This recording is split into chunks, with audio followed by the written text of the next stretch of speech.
Alright, I know the vertical videos aren't so popular, so I'm going to try to remember to shoot like this. I've got about 6 pull-ups in. About 8-9 miles on the bike so far.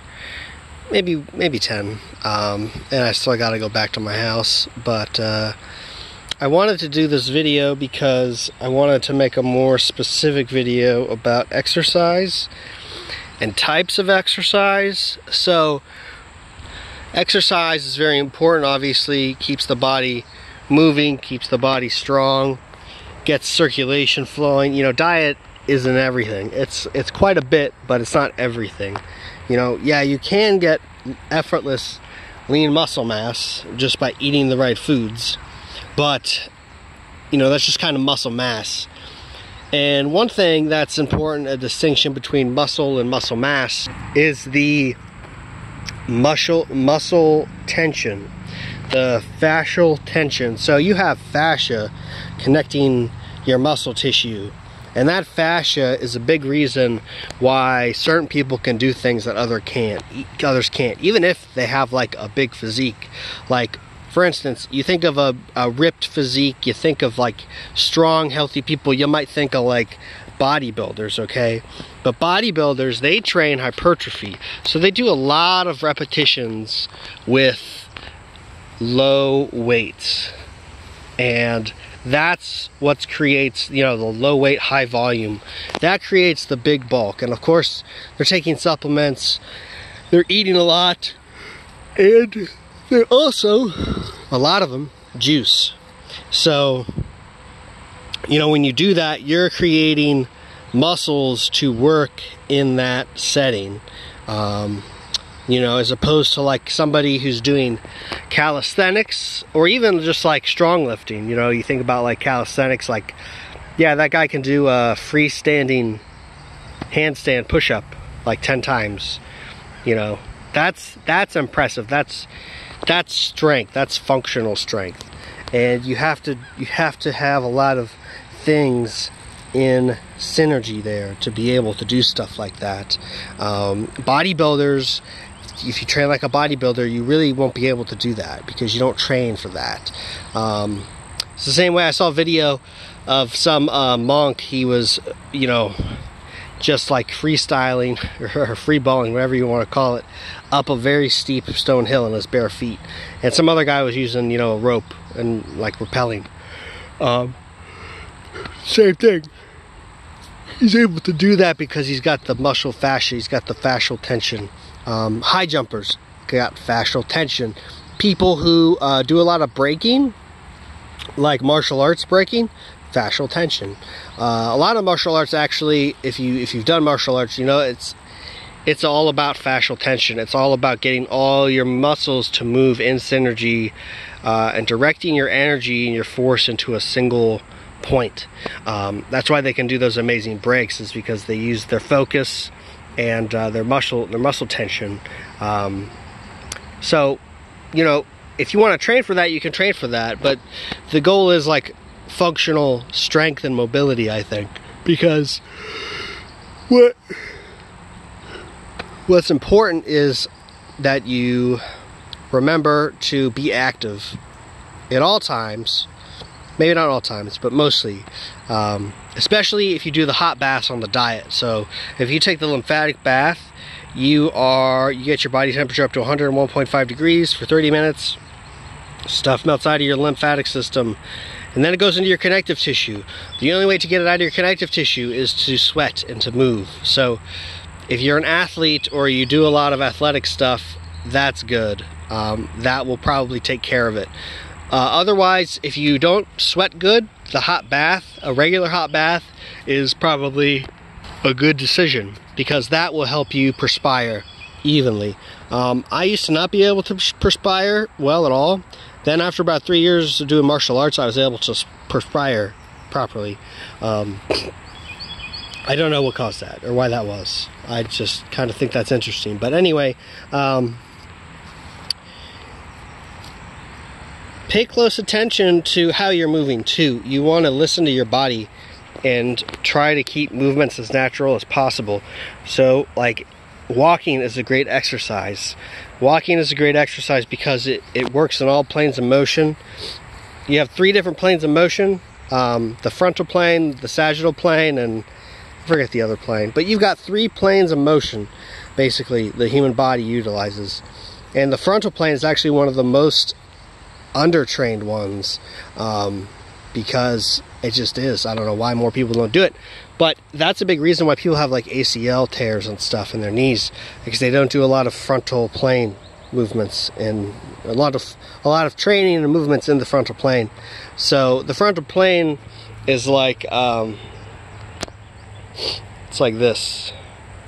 Frontal plane is this way. So when you're doing the frontal plane, if you're doing side squats, you know, that's a frontal plane movement. Stuff like that. So doing stuff like that, you know, these little cross things, you know, pulling weight and moving to the side, it's real good for you. You don't want to neglect flexibility either, and mobility, because mobility is overall, the mobility in your joints overall determines like how heavy you can lift and what you can and can't do. It really isn't so much like your muscles, because it's the joints that have, like, yeah, your muscles do bear loads, but that all goes back to your joints. Like anything you do with your arms, like a bench press or an overhead press, or dumbbells, lifting, you know, curls, tricep extensions. I mean, all that stuff eventually goes back to through your shoulders, which is a pretty big joint.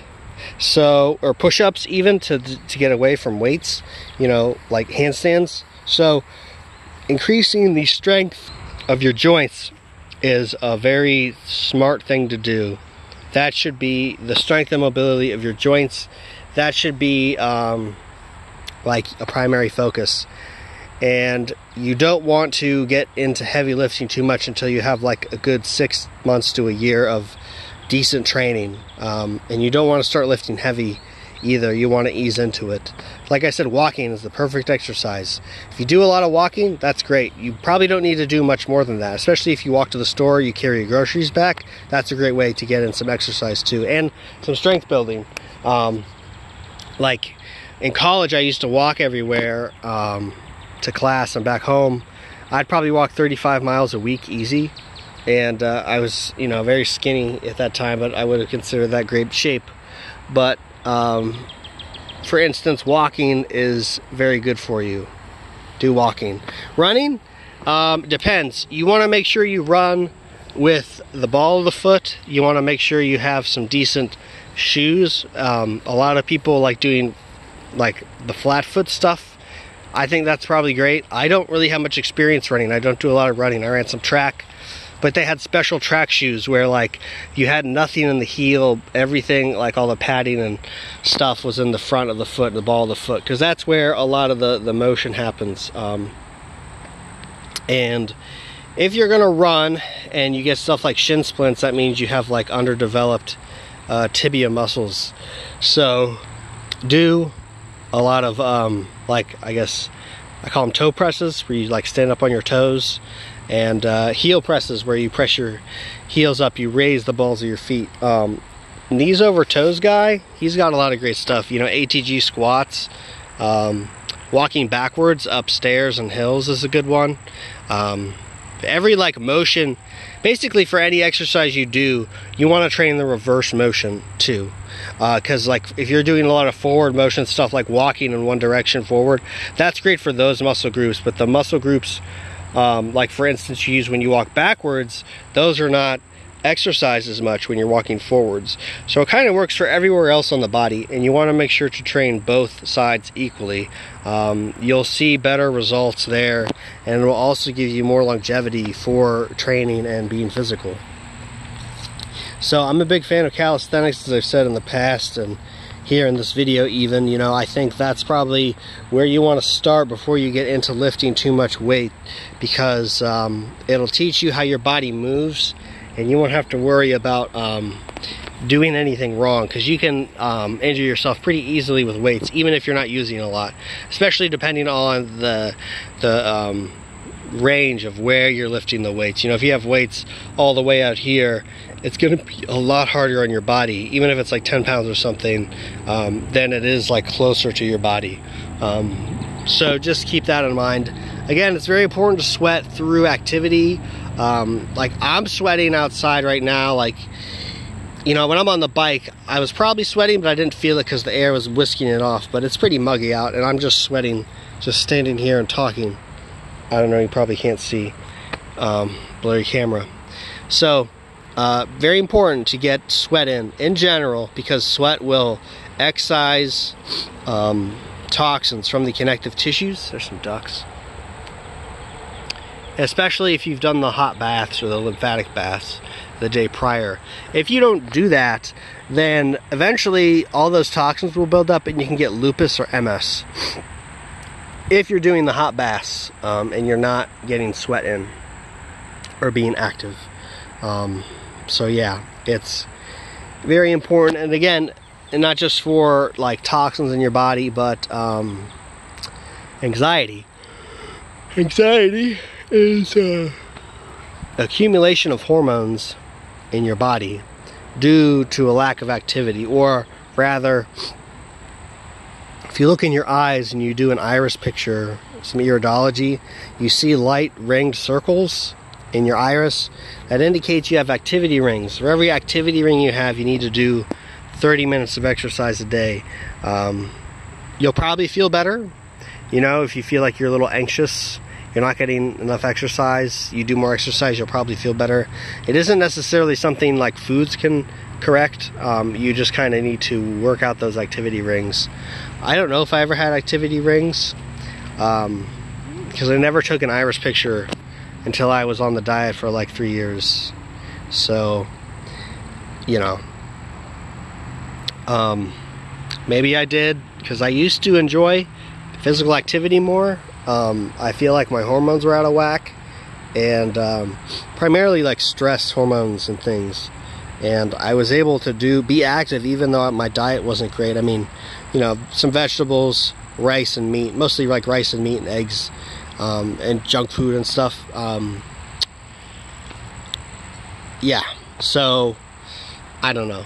But now that my hormones feel a little more balanced, and I'm healing. It's embarrassing. And now that I'm healing, I do feel a little more lethargic most days. So I feel like that has something to do with it too. When your body's healing, it can't really perform at those optimal levels, which is my next point. If you do any sort of competitive athletics and you're on the diet, you should consider eating some, well, definitely you want to have cooked starch daily into your diet, because you can accumulate toxic hormones, adrenaline and cortisol and things that will detox later, and you won't be able to sleep. You want to eat those throughout the day, clay and milk as well, to help absorb that. But it also will give you energy and help you build strength a little bit, because you need the carbs to help offset some things. Like, because fat's really good, it's used up really quick, but the carbs are stored and you can use them longer than fat. I mean, if you have enough fat stores, like, yeah, theoretically it wouldn't be a problem, but I don't know, I found when I was eating and competing, like, you know, a lot of rice and meat and some vegetables, I didn't really have any problems with like performance. I did have problems with performance though when I was on the diet, and I was in a fight, and about a minute in, I started to notice I was having some sort of it was harder for me to breathe. I had like some asthma coming on, and that was very unusual for me, because I haven't had that problem since I was a child. And I after the match, I won. After the match, I was coughing quite a bit. I went outside to get some fresh air, open up my lungs, and it kind of helped. When I went to the bathroom, I turned on the hot water, tried to get the steam in there, but I was coughing up just tons of mucus, like tons of mucus. I probably coughed up at least a cup of mucus, and it was not good. So, you know, don't push yourself into a detox. You know, it's probably not a bad idea to eat. In retrospect, if I was to compete again, I would probably eat some cooked chicken, some baked chicken breast, because that would stave off detox. Because you don't want to train for something for months and then have a detox hit you and affect your performance. It's kind of a bummer. Also, what didn't help was last minute we were in this hotel. There was a Red Roof Inn, which usually not too bad, but this one was awful. It was just so bad. There was somebody trapping next door to us. I mean, I'm pretty sure they were selling something, because there were people coming and going, and there was a lot of smoke, and I heard a lot of knocking, like credit cards on the desk knocking type of thing, all night. And I sensitive to smoke, of course, but yeah, I don't know what they were smoking. Probably some cannabis and cigarettes. It was yeah, and it was right next door. It was coming into our room. I could really feel it on my lungs, so that didn't help either. I probably was working that up out of my system the following day as well. Not really much I could do about that diet or otherwise, but I did feel like I had something else going on too. So yeah, physical exercise is important. I would recommend it, and don't neglect it. At least walk, you know. Try to walk, you know, what do they say, 10,000 steps a day. 10,000 steps a day is about 3.5 miles, I think, which is pretty good. Probably like a minimum. But again, you know, push-ups, squats, side squats. Don't forget to do your side squats too, because again, frontal plane work. Squats kind of is it the sagittal plane? I haven't really looked at that in a while. But anyway, just make sure to be fit and be strong, because diet, while it's a lot, it isn't everything. If you have questions about exercise, just leave them in the comments.